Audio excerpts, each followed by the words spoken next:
गोकुल के चतुरी गोवालिनी दही बेचे चलेली हो। गोकुल के चतुरी गोवालिनी ओढ़ेली पीताम्बर हो। ललना माथावा पलिहली मटुकिया दहिया बेचे चलेली।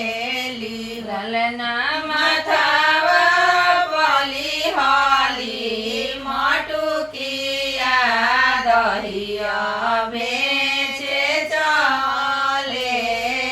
एक कोसे गई दूसर कोसे अवरु तीसर कोसे हो। ललना बिचावा भेटैले श्री कृष्ण डगर मोरा रोकेले हो। दही दूध दिही तनाले सुबोलीले टगरी देसु। ए ग्वालिनी राखो न वचन हमार सागर राति सोइबी। ए ग्वालिनी राखो वचन हमार सागर राति रहबी। आजु की राति कृष्ण जाएगा सबेरे भोरे आईबी हो।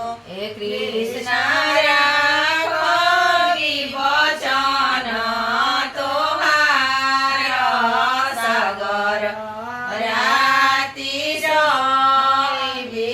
सागर राति सोइबी। चंदन काठ काटाइले पलंग जलावेले हो। चंदन काठ काटाइले पलंग जलावेले।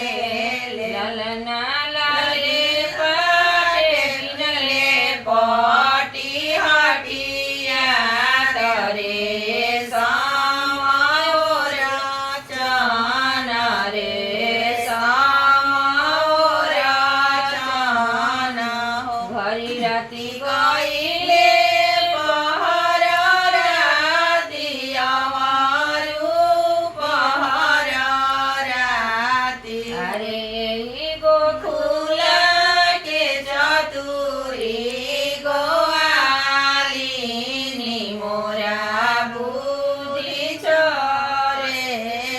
अरे गोकुल के चतुरी